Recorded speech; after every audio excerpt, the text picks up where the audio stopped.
Hello दोस्तों, राज PCM और YouTube channel पर आप सबका स्वागत करता हूं। इसमें दोस्तों हम लोग प्रकाशिक घटनाओं के विषय में अध्ययन कर रहे हैं, जिसके अंतर्गत आप सब जानते हैं प्रकाशिक परावर्तन यानी प्रकाश का परावर्तन, प्रकाश का अपवर्तन, प्रकाश का विवर्तन और प्रकाश का व्यतिकरण। ये 3-4 घटनाएं विशेष तौर पर होती हैं, जिनमें से हम प्रकाश का परावर्तन पढ़ चुके हैं और अब जो है प्रकाश का अपवर्तन पढ़ने जा रहे हैं। तो प्रकाश का अपवर्तन से आपको क्या तात्पर्य है, इसको आप समझाएंगे। तो बहुत ही इंपॉर्टेंट टॉपिक है ये क्लास 10 और क्लास 12 के लिए और प्रतियोगी परीक्षाओं के लिए भी, ठीक है ना। आइए सीखते हैं प्रकाश का अपवर्तन, रिफ्रैक्शन ऑफ लाइट। तो देखिए, प्रकाशिक किरण का एक माध्यम से दूसरे माध्यम में जब कभी भी प्रकाशिक किरणें जो होती हैं अपना माध्यम परिवर्तित करती हैं, अर्थात प्रकाशिक किरणें जब किसी एक माध्यम से दूसरे माध्यम में, चाहे वह विरल से सघन में जाए चाहे सघन से विरल में जाए, तो उनका क्या होता है, अपने मार्ग से विचलन हो जाता है। विचलन मतलब टेढ़ी हो जाती हैं, ठीक है ना। यानी कि आप कैसे बताएंगे, प्रकाशिक किरणों का एक माध्यम से दूसरे माध्यम में जाकर अपने मार्ग से विचलित हो जाना प्रकाश का अपवर्तन कहलाता है। क्लियर है? क्या बताएंगे, प्रकाश की किरणें जब एक माध्यम से दूसरे माध्यम में प्रवेश करती हैं तो क्या हो जाता है, वह अपने मार्ग से विचलित हो जाती हैं। इस घटना को ही क्या कहते हैं, प्रकाश का अपवर्तन कहते हैं। ध्यान देना, प्रकाश का परावर्तन जो होता था उसमें प्रकाशिक किरण एक माध्यम दूसरे माध्यम में प्रवेश ही नहीं कर पाती थी, उसी माध्यम वापस लौट जाती थी। लेकिन प्रकाश का अपवर्तन क्या होता है कि एक माध्यम दूसरे माध्यम प्रकाशिक किरणें प्रवेश कर जाती हैं, आर पार हो जाती हैं, ठीक है ना। आइए इसको हम लोग चित्र के माध्यम समझते हैं। मान लीजिए कि एक कोई पानी का टब है, सपोज दैट, इसमें आप वाटर ले लीजिए। अब मान लीजिए कि यहाँ पे हुआ क्या बेटा कि ये प्रकाशिक किरण मान लीजिए इस तरह से आ रही है और जिस जगह आगे गिरती है उसको कहते हैं आपतन बिंदु। अब यहाँ से इसका मीडियम चेंज हो रहा है क्योंकि यहाँ का माध्यम क्या है, वायु है ऊपर, और इधर क्या है, माध्यम है जल है, तो माध्यम तो बदल गया इसका। अब ये प्रकाशिक किरण आ रही है, इसको कहते हैं आपतन बिंदु। जिस बिंदु पर आगे गिरती है, माध्यम जहां से बदल जाता है वही स्थान कहलाता है आपतन बिंदु, ठीक है। अब यहाँ पर अभिलंब खींचा जाएगा। क्या खींचा जाएगा बेटा, अभिलंब। अभिलंब क्या होता है, जो उस आपतन बिंदु पे सतह के साथ 90 अंश का कोण बनाता है, लंबवत खड़ा होता है, उसे क्या कहते हैं, अभिलंब कार्य से n से लिखा जाता है, ठीक है ना। अब ये प्रकाशिक किरण जब कभी भी विरल माध्यम से सघन माध्यम में आएगी, विरल माध्यम मतलब ऐसा माध्यम जिसका घनत्व कम होता है, और सघन माध्यम मतलब ऐसा माध्यम जिसका घनत्व अधिक होता है। घनत्व का मतलब समझते हैं आप लोग ना, घनत्व मतलब जो है गाढ़ापन, यानी अणुओं का दूर दूर होना विरल माध्यम होता है और अणुओं का सटा होना, ज्यादा नजदीक होना, ठीक है ना, क्या कहलाता है, सघन माध्यम कहलाता है। यानी जब अणुओं के बीच में अधिक संसंजक बल होता है, यानी अंतराणु बल अधिक होता है तो उसे कहते हैं सघन माध्यम।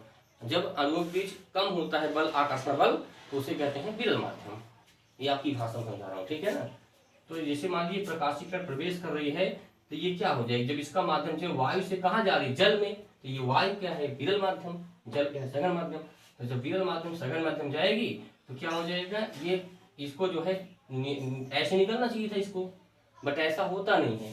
क्या हो जाता है बेटा, यहाँ से माध्यम से जब विरल से सघन में आती है तो ये जो है अपने अभिलंब की ओर ही झुक जाया करती है, ठीक है ना। लेकिन इसका अगर उल्टा आप देखना चाहें इस तरह से, जैसे मान लीजिए इस तरह से है, अगर हम मान लीजिए कि यहाँ पे सपोज दैट यहाँ पे क्या हो, ऊपर क्या हो, इसे ऐसे समझिए आप लोग। मान लो कि ऊपर क्या है, सपोज दैट ऐसा हो कहीं पर, अगर हम मान लें ये जल रहा, जल हो गया, ठीक है ना, और प्रकाशिक किरणें मान लीजिए आ रही हैं इस तरह से, इस तरह से आ रही हैं, तो यहाँ से मान लीजिए जल के अंदर आ रही प्रकाशिक किरणें, यहाँ से इसको आप अगर अभिलंब खींचते हैं इस जगह, तो यहाँ से वायु है बाहर, क्या है बाहर, एयर है, वायु। जब यहाँ से प्रकाशिक किरण इसको ऐसे निकलना चाहिए, लेकिन ऐसा नहीं होता है। प्रकाशिक किरण जब सघन माध्यम से कहा जाएगी विरल माध्यम, यानी सघन से विरल में जाती है, प्रकाशिक किरण अभिलंब से, इस अभिलंब से क्या हो जाएगी, दूर हट जाएगी। देखिए ऐसे इसको देखो, ऐसे जाएगी, इसको दूर हो गई वहां से, ये आप जानते रहना। यही दो घटनाएं जो आप देख पा रहे हैं, यानी माध्यम परिवर्तित होने पर हमेशा प्रकाशित किरणें अपने मार्ग से विचलित हो जाती हैं, हट जाती हैं। इस घटना को ही प्रकाश का अपवर्तन कहा जाता है।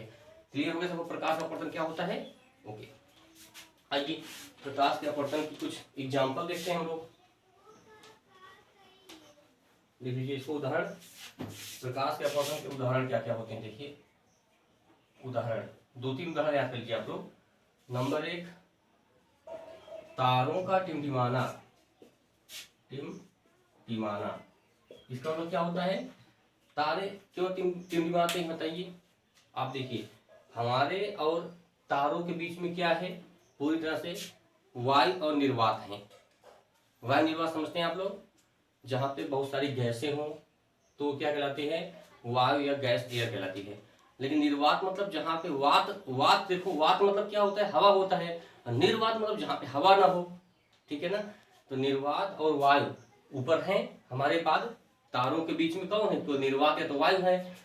तो उनके बीच में क्या होता है? बहुत सारी गैसेज होती हैं, बहुत सारे मतलब मीडियम्स होते हैं, जो आप देखिए धुएं समान होते हैं। थोड़ा सा धुआं बहुत सारा मान लीजिए बीच में है, तो धुएं कुछ ऐसे टेढ़े मेढ़े गति करते हैं, ब्राउनी गति करते हैं।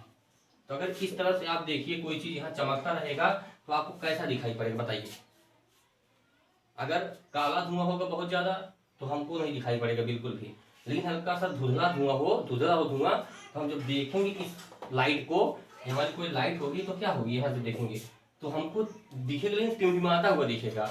यही कारण है, एक तो दूर है, दूसरा नंबर बीच में गैसेज और धुआं भरा हुआ है। धुआं बहुत सारे पाए जाते हैं बीच में, यहाँ से लेकर वहां तक, तो उसके बीच में क्या है? उनकी लहरें होती हैं धुआं की, जिसके कारण हमको क्या है? उसमें तारे टिमटिमाते हुए दिखाई पड़ते हैं।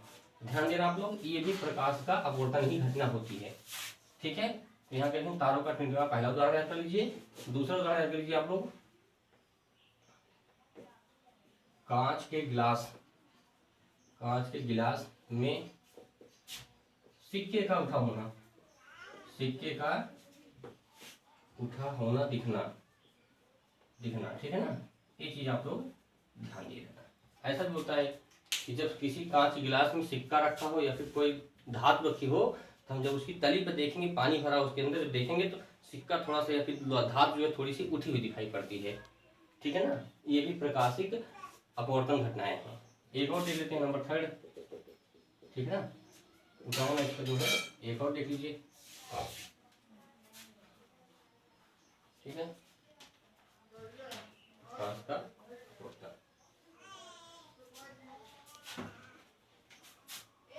गिलास, जो पानी गिलास को बेटा याद है, या कोई कांच हो, गिलास में पेंसिल या फिर कोई स्टिक हो, पेंसिल का टेढ़ा दिखना बेटा, क्या होता है?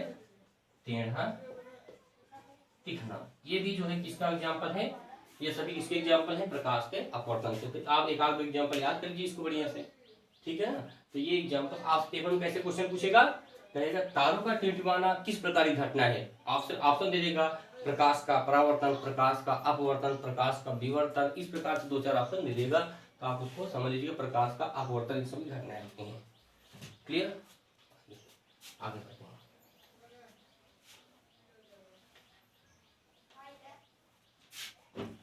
अब आइए प्रकाश के अपवर्तन के नियम सीखते हैं। प्रकाश के अपवर्तन के नियम, ठीक है ना। देखिए प्रकाश के अपवर्तन के नियम आपको इससे चित्र समझेंगे ऐसे। सपोज दैट यहाँ पर वाटर है ऐसे, ठीक है ना। ये अपवर्तन के 2 नियम होते हैं, जैसे हम लोग परावर्तन के 2 नियम, जैसे अपवर्तन के भी 2 नियम होते हैं। सपोज दैट एक प्रकाशिक किरण इस प्रकार से आई, यहाँ पर क्या हुआ? आपतन बिंदु हुआ, यहाँ पर हमने परपेंडिकुलर बना दिया, अभिलंब, ठीक है ना। तो इसको ऐसे निकलना चाहिए, बट ऐसे नहीं होता, ये क्या हो जाती है? प्रकाशिक किरण ऐसे मुड़ जाती है यहाँ पर, तो ये इस प्रकार मुड़ गई। ध्यान देना, जो अभिलंब के साथ ये आपतित किरण एंगल बनाती है उसको आई कहते हैं, और जो माध्यम चेंज होने पे यहाँ पर जो एंगल बन रहा है वो क्या हो रहा है? आर हो रहा है, रिफ्लेक्टिंग एंगल। इंसिडेंट एंगल है, रिफ्लेक्टिंग एंगल, ठीक है ना। एक बात ध्यान देना हमेशा, जब कोई प्रकाशिक किरण विरल माध्यम से सघन माध्यम, विरल से कहाँ जा रही है बेटा? सघन माध्यम में, तो हमेशा ध्यान देना एंगल कम हो जाएगा। हमेशा जब विरल माध्यम से कोई प्रकाशीय किरण सघन माध्यम में प्रवेश करती है तो क्या हो जाती है, वो अवलंब को झुक जाएगी और हमेशा यहाँ के कोण से यहाँ का कोण हमेशा कम ही होता है, सदैव तय है। ठीक है ना, इसका आप प्रैक्टिस समझ सकते हैं। ठीक है, तो पहले नहीं देखते हैं हम लोग, ये है आपतित किरण, कौन सी है, आपतित किरण। ठीक है, और ये कौन सी है, अपवर्तित किरण। ठीक है ना, ये अपवर्तित अंदर की हो जाएगी यहाँ से। तो इसको हम लोग कैसे डिफाइन करेंगे, पहला नंबर याद कीजिए इसको आप लोग कि आपतित किरण,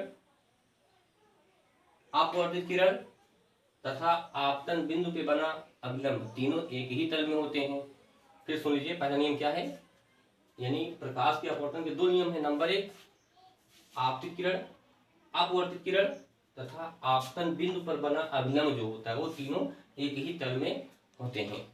ठीक है, नंबर सेकंड जो है इंपॉर्टेंट बेटा है, जहां ज्यादा पेपर पूछा है, स्नेल का नियम इसको कहते हैं। क्या कहते हैं इसको, दूसरा क्या है, स्नेल का नियम, जिसको कहते हैं आप लोग साइन आई बटा साइन आर बराबर एन, या म्यू बहुत सारी बुकों में, आप घबराइए मत इससे, म्यू दे सकता है, एन दे सकता है, जिसे अपवर्तनांक कहते हैं द्रव का अपवर्तनांक कहते हैं माध्यम का। ठीक है ना, साइन मतलब ज्या, तो कैसे बताएंगे इसकी परिभाषा, सेकंड नंबर क्या है, दूसरा नियम याद कर लीजिएगा, आपतन कोण की ज्या, साइन को ज्या कहते हैं, तो क्या बोलेंगे, आपतन कोण की ज्या तथा अपवर्तन कोण की ज्या का अनुपात बटे को अनुपात कहते हैं। क्या बोलेंगे, आपतन कोण की ज्या तथा अपवर्तन कोण की ज्या का अनुपात क्या होता है, नियतांक होता है। क्या होता है, नियतांक होता है। ठीक है, इसको आप नियतांक लिख सकते हैं। नियतांक में कभी बदलता नहीं है, यानी यहाँ का आप आई लीजिए, यहाँ का साइन लेकर के आप रेशियो निकालिए, हमेशा ही चेंज नहीं होगा, वो नियत होता है।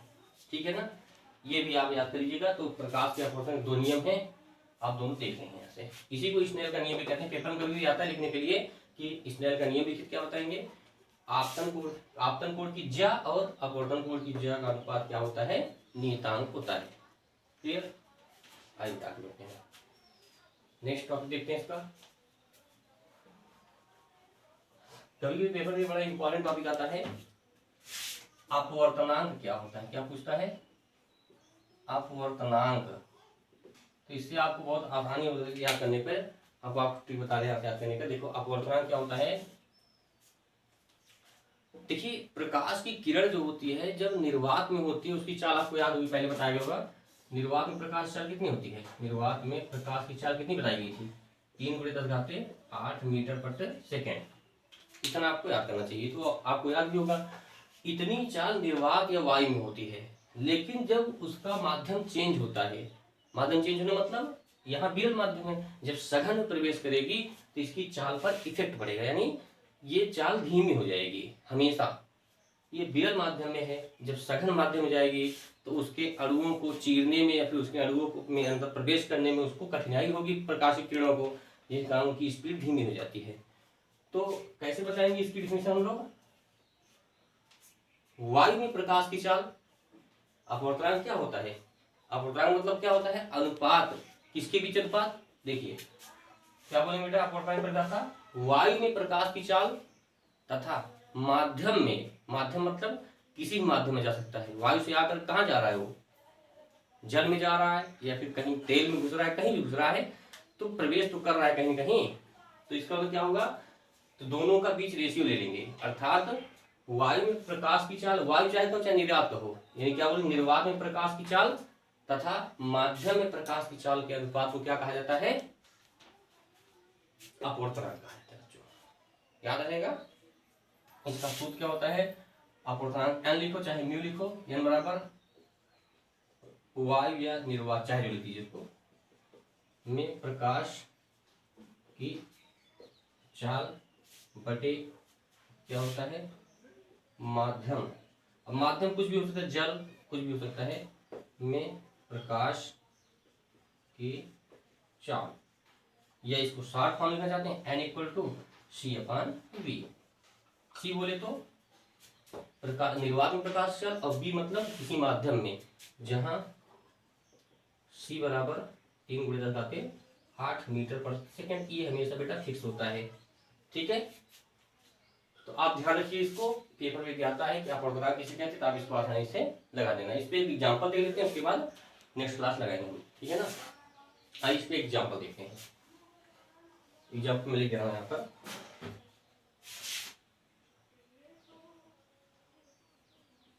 यदि प्रकाश निर्वात से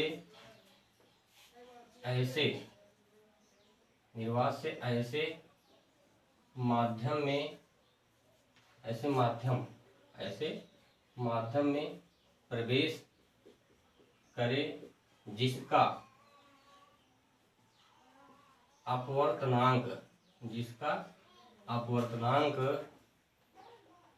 ठीक है ना, जिसका अपवर्तनांक 3/4 हो, तो उस माध्यम में प्रकाश की चाल बताओ।